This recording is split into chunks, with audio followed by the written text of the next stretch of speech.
sexy, okay, but it's only sexy if you're a choice.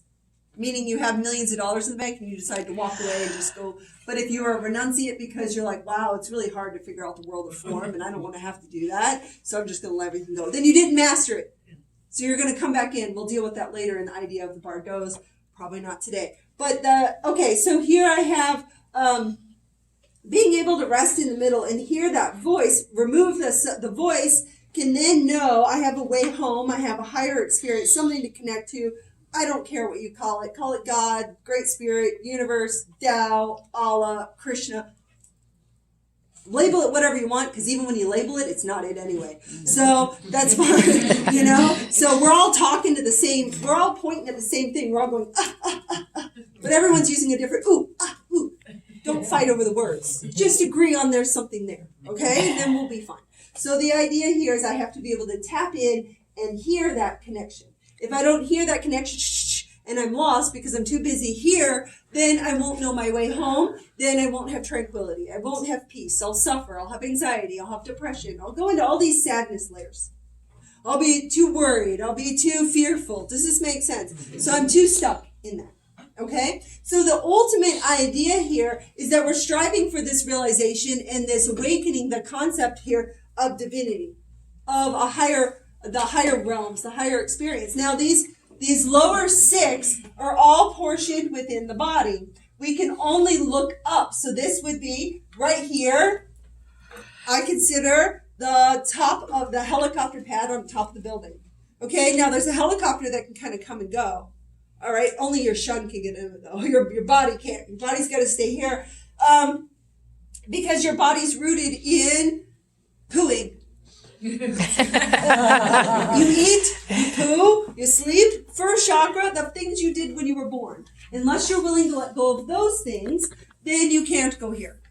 And so far today, everyone woke up and voted to continue playing this.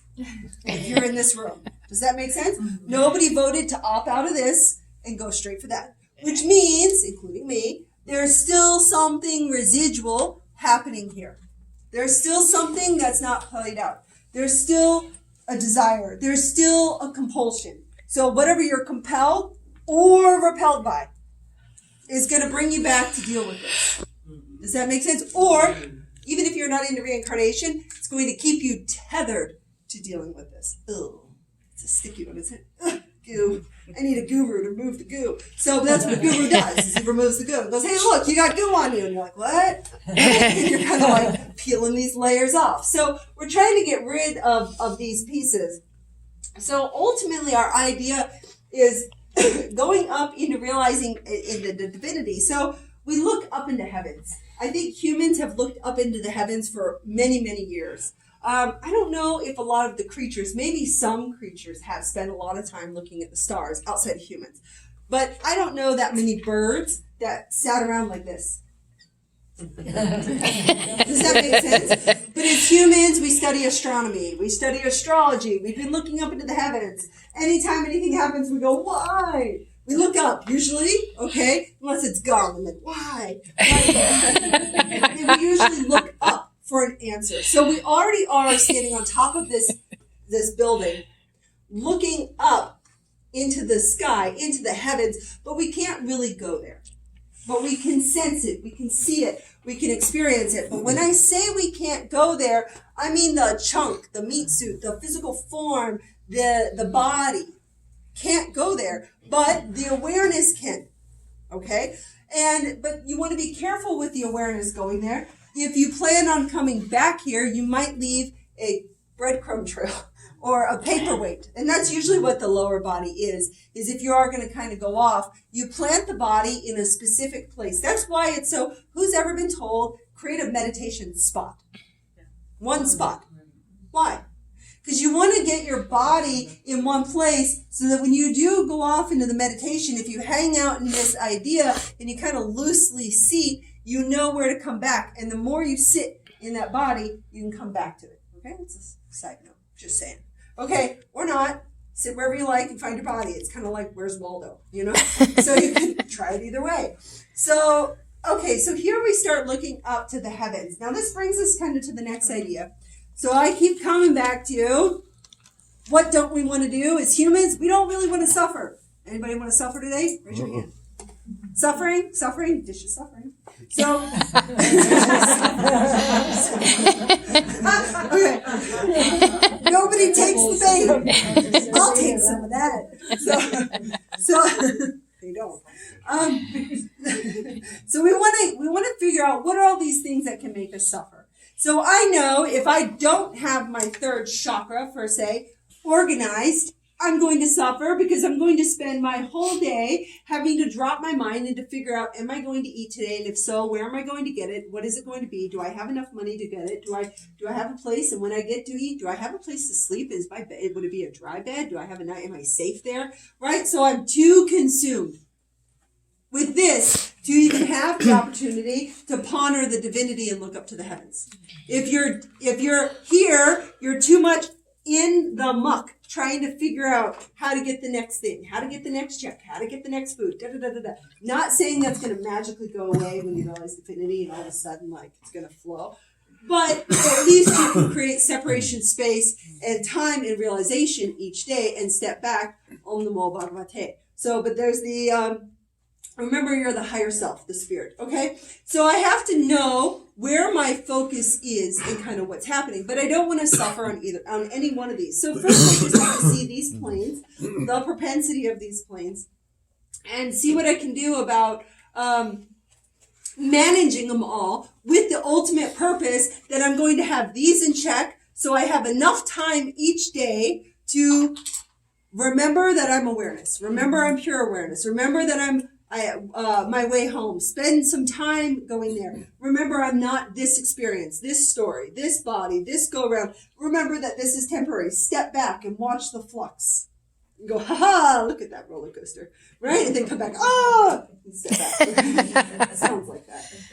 My day does. Okay? Some of you have been on the phone with me, and you know it. Okay, so then I look up to the idea, okay, so I'm going to make a bit of a jump here. I talked about at the beginning that we had to go from the root chakra to the Milky Way, right? So we still have this ladder to climb, but now we're out of Jing.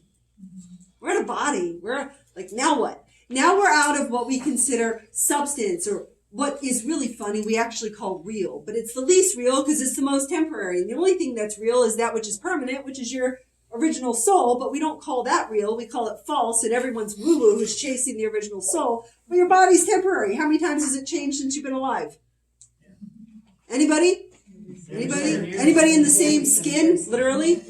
Okay? Even your cells change over every 7 years. Right? So you're not even in your body that you call real isn't even real because it hasn't been real your whole life. It's done nothing but change. But what hasn't changed? The little sparkly person in your eyes. You look in the mirror. Wow, it's still you? Is that you? Is that you? Are you in this now? That's the body you're in? That's actually what's permanent. That's what's real. But we spend so much time identifying with this is real. It's not real. This will be gone in like 200 years. It'll break down to nothing, max. Okay? So, but the soul, the self, the spirit, depending on your belief structure, will cycle through form, or maybe it goes from here to whatever realm. But we all kind of agree it does something. And that something includes passing through this. Right?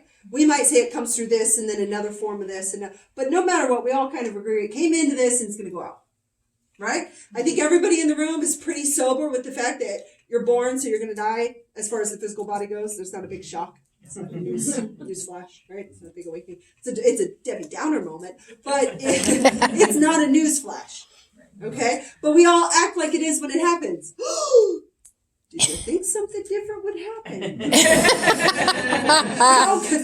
What did you think was going to happen?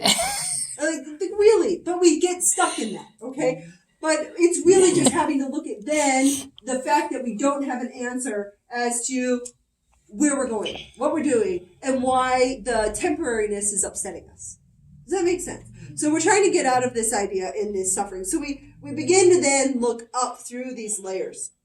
Now, when I get through looking up through things, so I've looked at my survival skills, I've looked at my intimate relationships, I've looked at my house, car, things, food, stuff, junk. I've looked at my emotions. Oh my gosh, those are a mess. I've looked at okay, now I'm starting to get some wisdom. I've moved my way up through these planes. But then what happens is I move out of a gross physical plane and I have to begin to study these subtle planes or the more subtle planes.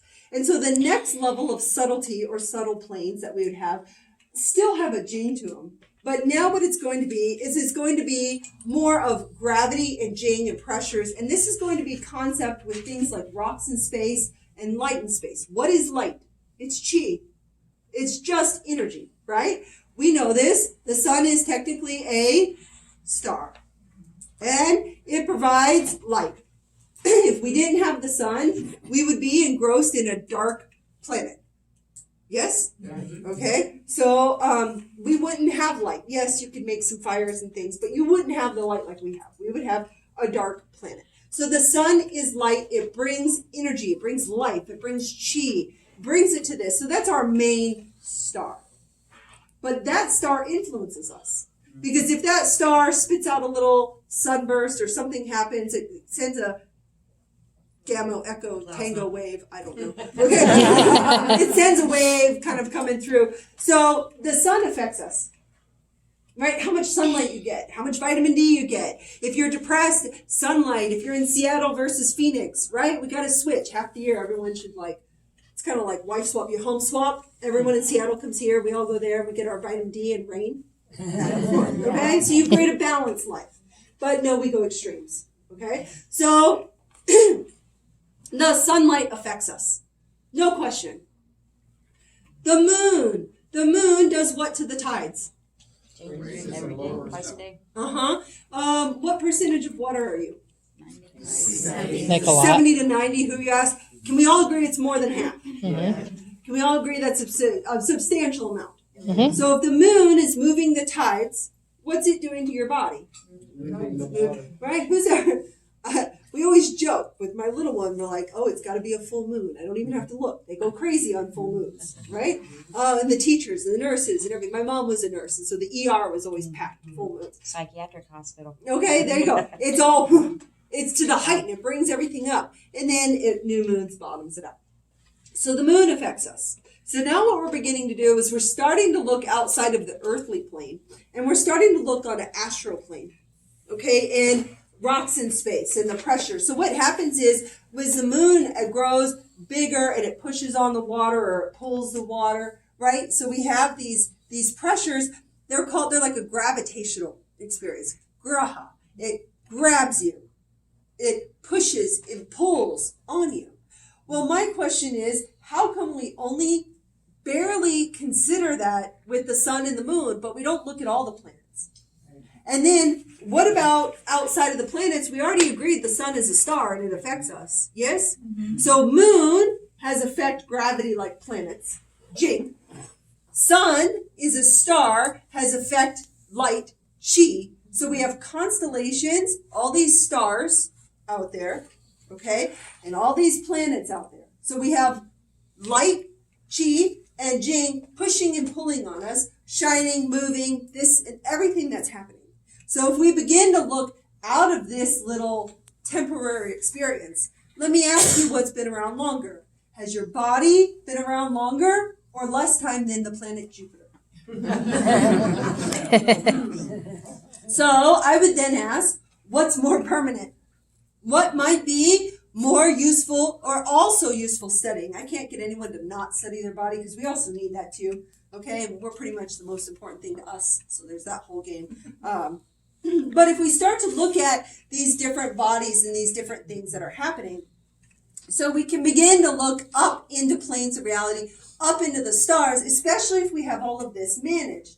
If I'm too emotional, if I'm too stuck on work, or different things, then I can't possibly go up here and have a peek and see what's happening in the big picture. And these are more subtle influences as far as what's pushing on me. Now, okay, we have this whole configuration in the sky, right? Let's just have fun with it for a minute, just for fun. Because I am traveling I was able to talk to you. Everyone was pretty comfortable about me talking about your physical body, and you laugh, and you go with it. But then you start going to the ethereal, and you can start to see that, kind of boo, I'm not really sure. So you're like, all right, so you have to walk your way through this, in this idea.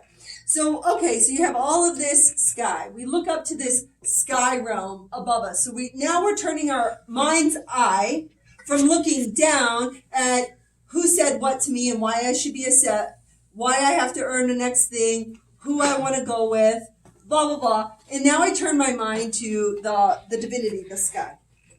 And I look up and I see all these stars, planets, and constantly everything happening up here, okay? And it's constantly moving.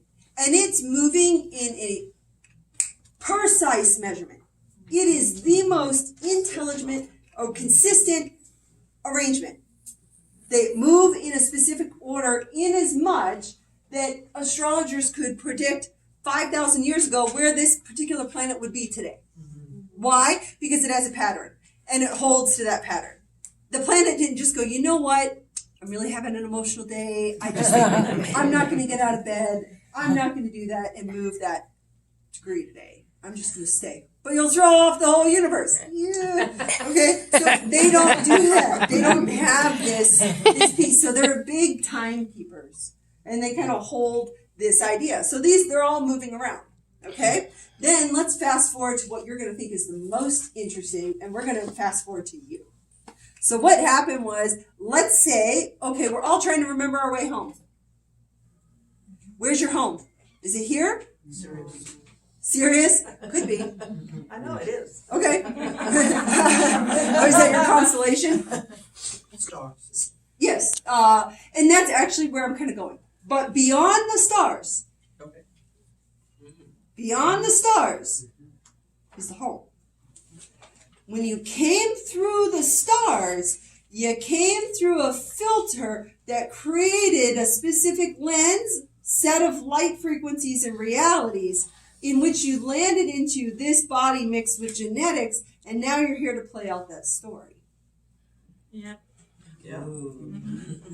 Okay? So you came for a serious story. No. Okay.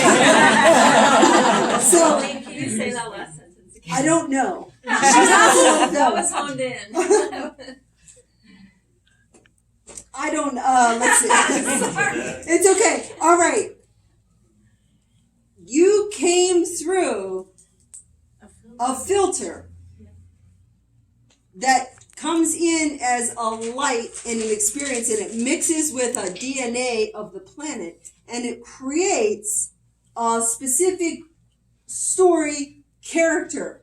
So we all stood in line, and we're all like, I wonder what character I get to be. It was like a big Halloween party line, but you didn't show up with a costume, you were handed one. And you were handed one based on what you did last time and what your leftover desires and repulsions were. And you went up to the gate and you're like, I'm so excited, I'm going in. And they hand you this costume and this storyline and send you through this star and you get this grouping. And you come in and go, really?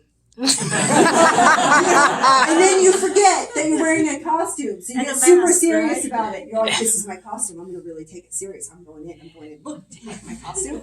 And everyone's like, take it easy, it's a costume, you're going to take it off in 84 years. But we get very serious and attached to it, but then it creates suffering. And then we're toddlers, we kick and scream putting on the costume, and we kick and scream coming out of the costume. So you're really just going to go all the way back through now these set of stars to the Milky Way. Now, if let's say we're all housed there, just for fun, just play. So we're all housed there, and we shoot through these star clusters, and as we go through these clusters, we get covered in this goo. Light, chi, jing. And you get covered, and then you go into the Earth's atmosphere, and you get covered a little more, and then you drop all the way into this, DNA suit your parents decided to put together. You're like, this is what you chose for me. So you get stuck in this suit. You get stuck in goo. You get covered in goo. And you forget. You think you're the goo. That's why we seek a guru to remove the goo and go, you're not really a goo. Go home. Okay? Do you see? But this is all your layers. These are your layers of goo. You get stuck on, oh my gosh, do I eat a raw salad today, or do I cheat and eat a burrito? We get stuck there. Does that make sense? That's such a minutia. It's not here. So what we can look up to these stars is it's an interesting thing. They can actually, as you go through them, show the stars can show your genetics, and your genetics can show your stars based on where you are. Now, these star groupings are made up of 4 parts of the sky that we like to call, and first practice is something called Renrujong, or turtle breathing. Who did turtle breathing or Renrujong with me this weekend, and who forgot? Oh, no. Okay, so the Renrujong, if you're in 500 hour, you did it. The Renrujong is a part of our sphere that is a red vermilion bird. Behind us is a black turtle. Technically, to the left is a green dragon and the right is white tiger, but that's okay, we'll deal with that later. But really what it is we do this practice because it is a symbiotic setup of the sky. There's these 4 parts of the sky. And in each part of the sky, let's just say for fun, let's say the north part of the sky, if you were born in the year of the pig, rat, or ox, let's say you came in through the northern part of the sky. Let's say if you're a cat, dragon, or snake, you came in through the eastern green dragon part of the sky. Does anybody know what I'm talking about yet? Okay. Good. You got quiet. There's one of 2 ways. So if you were born in, doing this off the top of my head, horse, goat, or monkey. No. Rabbit. No. Dog. No. For sure, horse and goat. I'll get to the next one in a minute. You were born in the south side. The west side of the sky, for sure, I believe is monkey, rooster, and dog. I missed a guy. It's okay. We'll Ox. figure it out. You don't need to know. What's that? Ox. No, ox I named right off the bat. Oh, Rat you was in did. the north. Was it Rat was in the north. I named Rabbit. that off the bat. Pig, ox, and rat. I got right off the bat. Oh. And then I got, it's Tiger. tiger, cat, and dragon are in the east. And then snake, horse, and goat are in the south. And then you had these. But either way, okay, you're in the red part of the sky. So you have these different ones. But then it gets more complex. So you came in through this experience, this star grouping, this year energy. But that year energy also had, you were born, not everybody here was born on January. If you were born in 1960, you weren't born on January 1st, right? Some of you were born in like July, I'm assuming, August. So that means you came in under a different moon. So you're going to get an influence from that drip too. It's like as you sailed through the system, you collect, oh, this was the sun. Haha, I got some of that energy. Oh, this is the moon. I got some of that. Oh, here's the day. Wow. And then, oh, the hour, the time. So you went through these layers and you kind of got these coatings. Then you popped in and you have an earth propensity. You have a water propensity. You have a fire propensity. You dropped into a specific body and a specific structure.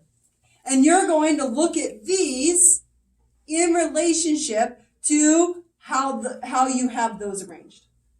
And if I know, again, we're here to deal with the more subtle planes. Everyone came in this room because of the word Qigong. What is Qi? Energy. What is Gong? Work. So I have the right to talk about working on your energy, okay? Just saying. So if you're questioning why I get to talk about this, it's because it's in the title. So I have this Qigong, and this is all just energy. Light is energy, the sun is energy, right? Stars are energy. They're all just energy. So I have this ability to go through and talk about this whole energetic plane. And that's really what it is, because who's ever walked in the room where the energy is just rancid, tough, sneak out? Or it's like happy and lively, like, I want some. So we already know there's an energy vibe.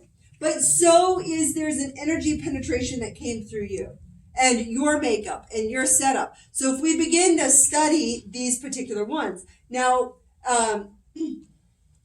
each one of these 4 parts of the sky do have 3 main animal that come through it. But we also know that the animals aren't always just one style of oxen. There's a wood ox, fire ox, earth ox, water ox, metal, thank you. There's all the oxen.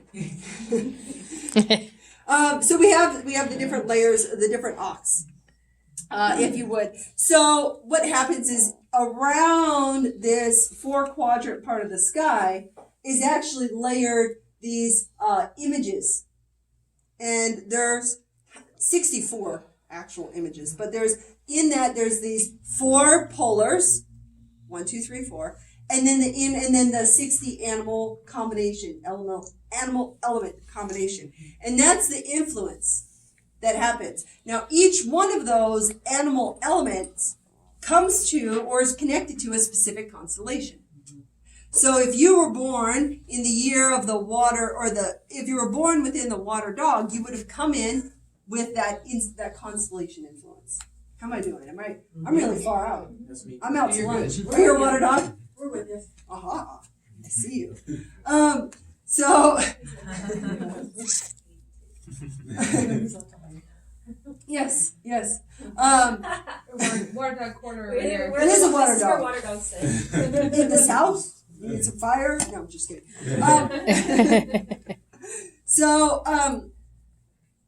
But that would be the idea. So now, when we begin to study this layer, it's much more subtle and unsubstantial. So it's harder to study, but it's where the candy's at. Because if I can realize what I'm doing on a physical plane, if I can see my propensities on the astrological plane, then I can see through all the BS and see my way home, which would be the other side of that. Now, some say it's a kingdom of heaven, some say it's Krishna's realm, some say it's the Tao, some call it the Milky Way. If you're Taoist, you're going to go Milky Way. Do you see what I'm saying?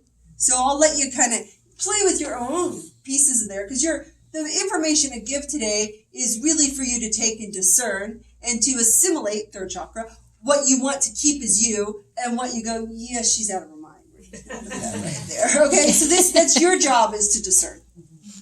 But these are things that help you kind of see and kind of discern what might be happening. If I can see, but I'm only going to be able to see this if this is in harmony.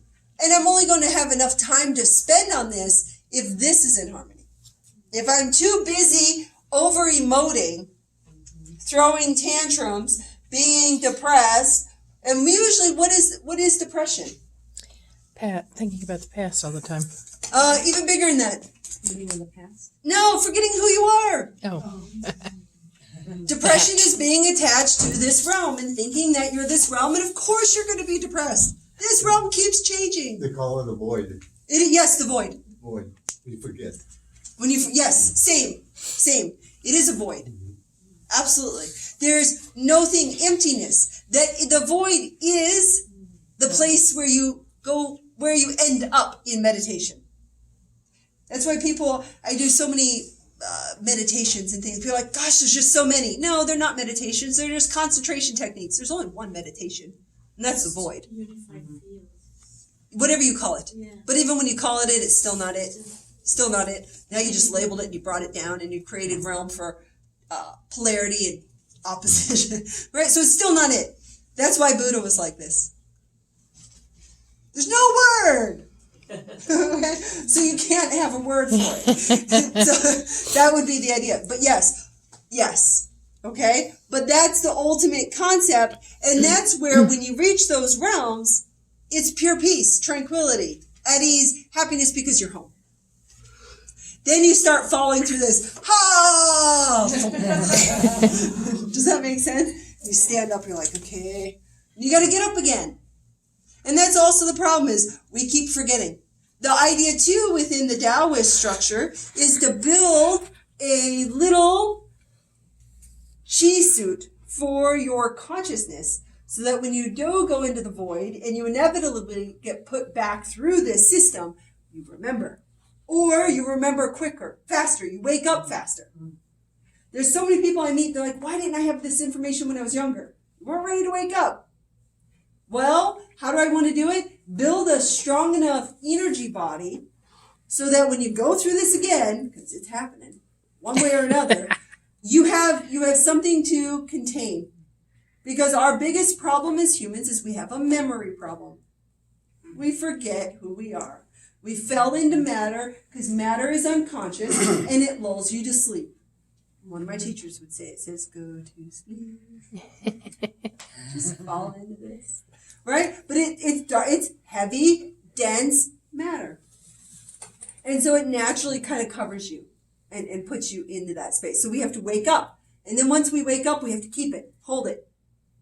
Right? Because your world will fall apart if you remember, if you see it and then it disassembles, then you live your whole time going, I know there's something and this isn't, and I don't remember what it is, but I'm kind of sad and depressed because I know I saw it once, I don't know how to get there, I couldn't remember my way home.